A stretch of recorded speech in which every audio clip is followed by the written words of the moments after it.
क्या बात है बेटा कि तुम। और मैंने उसके मम्मी पापा को भी इसीलिए कहा कि आप लोग बाहर जाइए, बच्ची मुझसे खुल के बात करे। तो बच्ची ने बात किया कि आंटी मुझे कुछ नहीं है, बस उस लड़के के ऊपर गलत आरोप लगाया जा रहा है, उसको फंसाया जा रहा है, आप उसको छुड़वा दीजिए। मैं कहा बेटा देखो, मैं छुड़वाने की बात नहीं, अगर वो सच में निर्दोष होगा तो छूट जाएगा। और रही बात, तुमने उसको फंसाया है, क्योंकि अगर तुम शुरू से ये जिद नहीं करके बैठती कि मुझे शादी करनी है, मुझे शादी उसी से करनी है, उसी से करनी है, तो कभी भी प्रशासन भी इस चीज़ के लिए नहीं तैयार होगा या कानून भी नहीं तैयार होगा, क्योंकि अभी तुम 16 साल की हो, नाबालिग हो।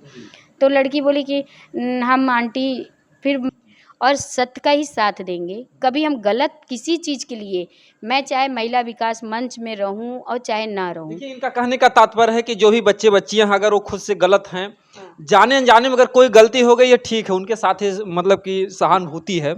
लेकिन वास्तव में अगर आपने कोई बहुत बड़ा गलत कदम उठाया तो गलत के लिए इनका मत इस्तेमाल कीजिएगा। अगर गलती हो गई है तो आप इनसे सारी बातें करके जो है कि हम इस दलदल से निकलना चाहते हैं, उसके लिए आपके साथ खड़ी हूँ। हाँ, मैं जैसे कहना, मैं नाम नहीं लूँगी लड़की का। अभी हमारे यहाँ जस्ट मकान के बगल में ही एक लड़के के साथ भाग गई थी बॉम्बे। वो लड़की आई और उसके बाद अभी वो नाबालिग है। वो मतलब अपने माँ बाप के समझाने पे या गांव के लोगों के समझाने पे, यहाँ तक कि प्रशासन भी यहाँ रानीसराय थाने से सब लोगों ने उसको समझाया, बेटा ये गलत काम है, अभी तुम्हारी एज नहीं है। लेकिन बच्ची नहीं समझ रही थी। तो मेरा नंबर होने के चलते उनके पेरेंट्स ने, उस लड़की के पेरेंट्स ने फ़ोन किया कि क्या मैम आप आ सकती हैं। मैं 30 के दिन की बात बता रही हूँ। मतलब आपको उस लायक समझा उनके पेरेंट्स ने, क्योंकि जो वीडियो के माध्यम से आपने नंबर दिया। तो मैं गई उनके पास, और मैं गई और मैं, क्योंकि बच्ची को मजिस्ट्रेट के सामने ये चीज़ गवाही देनी थी, क्योंकि वो लड़का गिरफ्तार हो गया है। तो इसलिए मुझे बुलाया गया और मैं उस बच्ची को समझाई। मैं कहा बेटा अगर तुम मुझे दोस्त समझो तो दोस्त समझ लो, माँ समझो तो माँ समझ लो, बहन समझो तो बहन समझ लो, जो समझना है समझ लो। मैं जो बात कहूँगी वो तुम्हारे हित के लिए कहूँगी, क्योंकि तुम्हें अभी लग रहा है कि मैं बहुत ज़्यादा दुखी हूँ और तुम ये जान रही हो कि श्रेया तिवारी गई है, तो मैं उसकी माँ हूँ, तो मुझे भी कहीं ना कहीं दुख है। मुझे दुख है और तुम्हें ये पता है कि एक माँ के लिए बहुत बड़ी चीज़ है। तो इसलिए अगर कुछ भी समझ के तुम अगर बताना चाहो तो मुझे बताओ, क्या बात है बेटा कि तुम। और मैंने उसके मम्मी पापा को भी इसीलिए कहा कि आप लोग बाहर जाइए, बच्ची मुझसे खुल के बात करे। तो बच्ची ने बात किया कि आंटी मुझे कुछ नहीं है, बस उस लड़के के ऊपर गलत आरोप लगाया जा रहा है, उसको फंसाया जा रहा है, आप उसको छुड़वा दीजिए। मैं कहा बेटा देखो, मैं छुड़वाने की बात नहीं, अगर वो सच में निर्दोष होगा तो छूट जाएगा। और रही बात, तुमने उसको फंसाया है, क्योंकि अगर तुम शुरू से ये जिद नहीं करके बैठती कि मुझे शादी करनी है, मुझे शादी उसी से करनी है, उसी से करनी है, तो कभी भी प्रशासन भी इस चीज़ के लिए नहीं तैयार होगा या कानून भी नहीं तैयार होगा, क्योंकि अभी तुम 16 साल की हो, नाबालिग हो।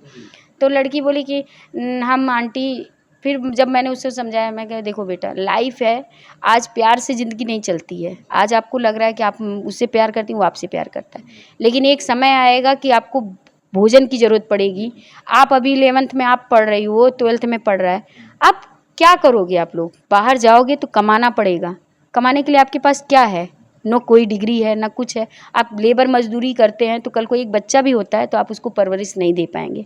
तो बेटा ये चीज़ समझो, अभी समय है ये सब करने के लिए, बहुत लाइफ है। आप पहले 18 के हो जाओ, मैच्योर हो जाओ, तब आप ये चीज़ कहोगे तो हम आपके साथ खड़े होंगे। मैंने उस बच्ची को ये यकीन दिलाया कि मैं आपके साथ खड़ी हूँ। तो उस लड़की ने, सबसे बड़ी बात है कि मेरी बात मानी और मजिस्ट्रेट के सामने जाके कहा कि मुझे इस लड़के से शादी नहीं करनी है, मुझे अपने माँ बाप के साथ रहना है, मुझे कहीं नहीं जाना है, मुझे अपनी पढ़ाई रेगुलर करनी है, मुझे कहीं।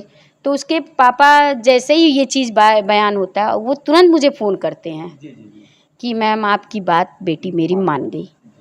तो आप किसी को अगर एक बात इन्होंने, मैं थोड़ा सा बताना चाहूँगा कि इन्होंने जो एक बात कही है कि जो नाबालिग बच्चे हैं या बच्चियाँ हैं, तो एक जुनून होता है, एक जो उम्र होती है, तूफ़ानी उम्र होती है, कम से कम 13 से 17-18 साल के बीच में बच्चे सही फैसला नहीं ले पाते हैं। तो जो इन्होंने एक बात कही कि जो है आज आपको अच्छा लग रहा है, हाँ मुझसे प्यार कर रहा है, तो ये जो प्यार का जो भूत चढ़ता है जो नई पीढ़ियों में, ये भूत सब उतर जाता है जिस दिन पेट में भोजन नहीं रहता है। और जिस दिन आपको ज़रूरत पड़ेगी कपड़े की, भोजन की और मकान में रहने के लिए, आप लोग जानते हैं कि रोटी, कपड़ा, मकान ज़िंदगी के लिए बहुत ज़रूरी हैं। तो जिस दिन ये अभाव महसूस होने लगेगा, उस दिन ना लड़की आपको प्यार करेगी, ना लड़का आपको प्यार कर पाएगा। उस दिन आपको सिर्फ भोजन नज़र आएगा और दोनों में खटास पैदा हो जाएगी। दोनों में क्या हस्बैंड वाइफ में नहीं होता है, जो कि माँ बाप बाकायदा सब कुछ समाज को देख के होती है, लेकिन जब ज़रूरतें आती हैं तो वहीं लड़ाइयाँ शुरू होती हैं। कहते अगर हैं कि खर्चा घटानी तो मन मोटानी, जो है जैसे घर में खर्चा नहीं रहता तो पति पत्नी भी झगड़ा हो हाँ, जाता है। तो ये चीज़ें बच्चों को समझाना बहुत ज़रूरी है। और जब मेरे समझाने से वो बच्ची हो गई, तो ऐसा नहीं है, मुझे एक खुशी लगा कि चलो मैंने एक श्रेया को बचाया है। जी। अच्छा, ये मतलब कि कहीं न कहीं से आपने जो नंबर दिया था उसका जो है मतलब बहुत बड़ा फ़ायदा हुआ। जैसे देखिए दोस्तों, आप लोग भी जो भी हमारे दर्शक बंधु हमारे वीडियो को देख रहे हैं और आप लोगों ने हमारे चैनल को इतना प्यार दुलार दिया, आप लोगों की वीडियो शेयर करने से किसी की ज़िंदगी बच जाती है। आप लोगों ने वीडियो शेयर किया, देखिए कहीं न कहीं से उनके अभिभावक जो है नंबर को पाए और इनको हेल्प के लिए बुलाया और एक बेटी की ज़िंदगी जो है बच गई। तो इसमें इनको भी खुशियाँ हो रही हैं। तो मैं चाहूँगा, क्योंकि ये वीडियो अन्य-अन्य जगह जाते हैं, मैं चाहूँगा पुनः आप अपना नंबर दे दीजिए, क्योंकि अभिभावक भी जो हैं, जो अपने बच्चियों से परेशान खुद नहीं समझा सकते हैं, ये वो शेरनी हैं कि जो है, जो अपनी बच्ची को पाल रही थी इस तरीके से कि वो गलत चीज़ के लिए अपनी आवाज़ उठा रही थी, तो आपके बच्चे में और आपकी बच्चियों में ताकत भर देंगी और सही सलाह देंगी। तो मेरा नंबर किसी भी बच्चे को ज़रूरत हो, बच्चे को लगे कि नहीं हमारे मम्मी पापा मेरी बात नहीं समझ रहे हैं, या माँ बाप को लगे कि बच्चे हमारी बात नहीं समझ रहे हैं, तो मैं ये तो नहीं कहूँगी कि मैं कोई देवी या भगवान हूँ, लेकिन मैं एक चीज़ जानती हूँ कि मैं इतना इतना प्यार से उनसे वो सवाल जवाब करूँगी कि वो ज़रूर बताएंगे। क्योंकि मैं जिसके लिए जो समझ ले मैं वही हूँ, माँ समझे तो माँ हूँ, बेटी समझे तो बेटी हूँ, जो जिस तरीके का। क्योंकि मैं ये नहीं कहती कि सिर्फ माँ बाप, मैं वो सास बहू की भी बातों को कर रही हूँ कि जिससे घर टूट रहे हैं, आज लोग अकेले हो रहे हैं। एक दूसरे को समझने की ज़रूरत है, कोई भी अकेले रह के सुखी नहीं रहता है। आज मैं वो कमियां सोचती हूँ कि अकेले, आज मेरी मजबूरी है कि मैं अकेले हूँ, मेरी फैमिली नहीं मुझे सपोर्ट कर रही है, कोई दिक्कत है, तो आज मेरा बच्चा सर्वाइव करता है उस चीज़ के लिए।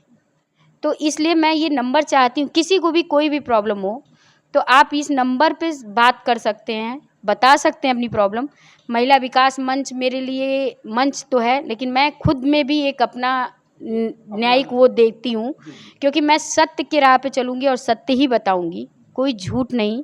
मुझे किसी से ये नहीं है कि मुझे कमाना है या पैसा, मुझे बस एक है कि अब समाज को सुधारना है, एक नई रोशनी की तरफ ले जाना है। जो अंधकार की तरफ लोग जा रहे हैं, चाहे बच्चे हों, चाहे परिवार हो, चाहे बड़े लोग भी अंधकार की तरफ जा रहे हैं, ये नहीं है कि बच्चे ही जा रहे हैं, बड़े भी जा रहे हैं। तो मेरा नंबर है 95 98 30 94 11।